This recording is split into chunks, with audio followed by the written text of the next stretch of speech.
नमस्ते दोस्तों, स्वागत है आपका आज के टॉपिक पर मेरे चैनल पर।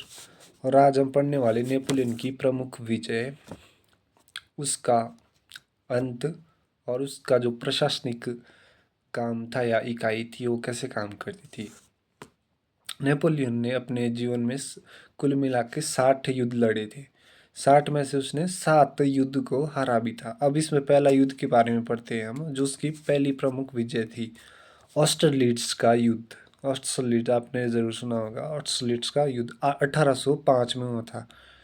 इसमें नेपोलियन ने ऑस्ट्रिया और रूस के जार, जो वहाँ के राजा थे, उनको हराया था। इस युद्ध को तीन सम्राटों का युद्ध भी कहा जाता है। अब इसमें सबसे नोटिस करने वाली बात ये है कि जो नेपोलियन ने उसने इस युद्ध में डिविजनल स्क्वायर रणनीति अपनाई थी। मतलब ऐसी रणनीति अपनाई कि उसने दोनों देशों के जो सम्राट थे उनकी सेना को बार बार घेरा, एक ही जगह पर बार बार हमले किए, जिससे कि वहाँ पे एक बहुत बड़ा कह सकते हैं कि छेद हो गया, जिसके अंदर नेपोलियन ने अपनी कैवलरी को घुसाया। और दूसरी बात इसमें अब जो सेकंड बैटल है, सेकंड बैटल के बारे में पढ़ते हैं। इसको कहा जाता है battle of pyramid. Battle of pyramid, इसमें नेपोलियन ने मिस्र के अंदर जो मामलुक या ऑटोमन रूल था उस समय का, उसको हराया था। मिस्र एक, अगर आप ध्यान से देखोगे तो मिस्र अफ्रीका का देश है। वहाँ पे जो युद्ध हुआ था वो बहुत निर्णायक था, क्योंकि वहाँ पर जो एक तरीके से पानी का जो मेन सोर्स है नील नदी है। नील नदी के अलावा आपको वहाँ पे बहुत कम नदियाँ देखने को मिलेगी। तो इसमें युद्ध लड़ने से ज़्यादा महत्वपूर्ण था कि कम से कम 1 या 2 दिन के अंदर नेपोलियन इस युद्ध में जीत जाए, ताकि वो जिंदा हो जाए। क्योंकि मिस्र एक ऐसा देश है कि जहाँ पे बहुत गर्मी होती है, या तो वो भूख से मर जाते हैं या फिर वो प्यास से मर जाते हैं। और अगर उन्हें घाव लगते तब तो बीमारी से तो मर नहीं थे, पर जो चोटिल हो जाते सैनिक वो जल्दी मर जाते फिर उसकी वजह से। तीसरा बैटल है इसमें, बैटल ऑफ मोरेंगो।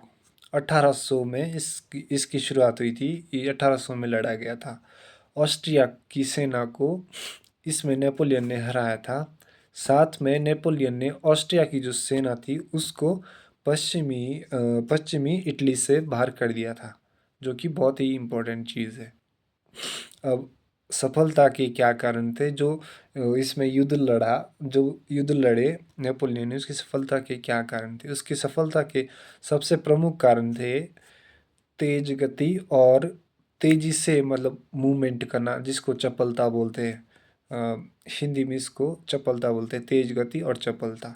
दूसरी, नेपोलियन की सेना ऐसी होती थी कि 1799 में जब क्रांति पूरी हुई थी फ्रांस के अंदर, तो नेपोलियन को एक ऐसी सेना मिली थी जो बहुत ही हाईली ट्रेंड थी, जिनके अंदर राष्ट्रवाद बहुत चरम के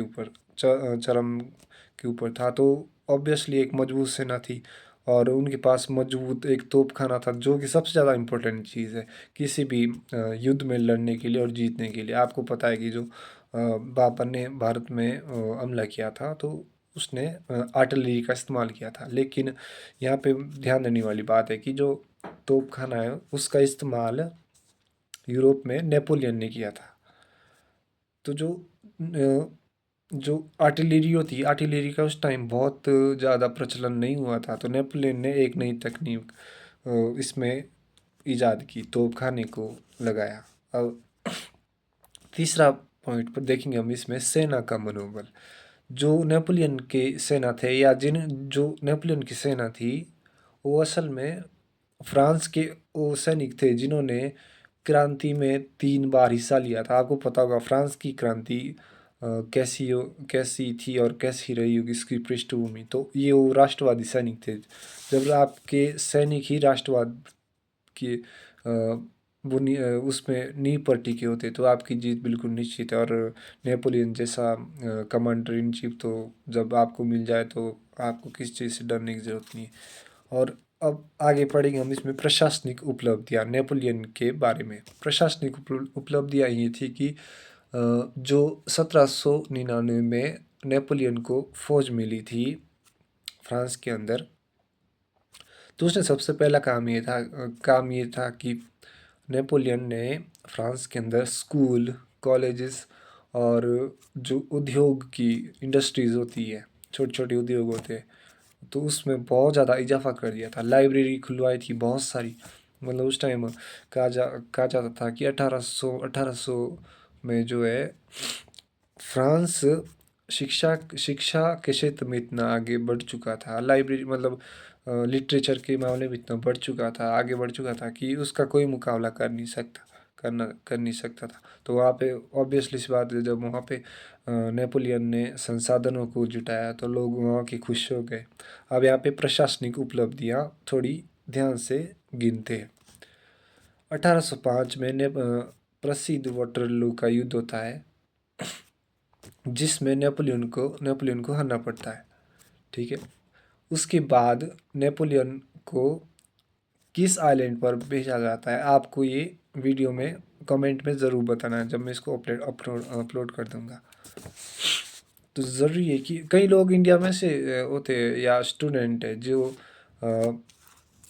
जो नेपोलियन को समुद्रगुप्त के साथ कंपेयर करते हैं। समुद्रगुप्त तो एक अलग ही कैरेक्टर है। नेपोलियन ने पूरी तरीके से फ्रांस में जो है हिंसा अपनाई थी यूरोपीय देशों के साथ। उसने किसी भी देश के साथ संधि या शांति का कोई प्रस्ताव नहीं रखा था। यहाँ तक कि उसने रूस पर भी जो है हमला किया था, जिसमें उसके काफ़ी सैनिक मारे गए थे। जो रूस की सर्दी होती है जिसको बहुत ही खतरनाक माना जाता है। तो मैं समुद्रगुप्त के बारे में ये कहना चाहता हूँ कि जो समुद्रगुप्त था भारत के अंदर, उसने ये चीज़ देखी थी कि जो दक्षिण भारत है, उसने दक्षिण भारत के सामंतों को अपना एक बोला था कि आप मेरे को टैक्स दो और आपका जो शासन है वो आपके ही पास रहेगा। हालांकि उस समुद्रगुप्त ने उनको हराया था युद्ध में। तो समुद्रगुप्त तो भारत का एक तरीके से आप उन दोनों की चीज़ उन नेपोलियन और समुद्रगुप्त की जो ये है तुलना वो कर ही नहीं सकते, क्योंकि समुद्रगुप्त के पास ऐसी प्रशासनिक इकाइयाँ थी, ऐसा तेज़ दिमाग था जो किसी और राजा के पास नहीं हो सकता। दूसरी बात ये कि नेपोलियन ने जब रूस पर हमला किया था तो उसने मतलब इतिहास में मॉस्को जो कि रूस की राजधानी है वो बहुत बुरी तरीके से जलाया था। आज आज भी ये बोलते हैं कि जिस तरीके से मॉस्को को एक तरीके से नेपोलियन ने जलाया था, उस तरीके से और किसी भी राजा ने या किसी भी एम्परर ने नहीं मतलब डिस्ट्रॉय किया था उस तरीके से।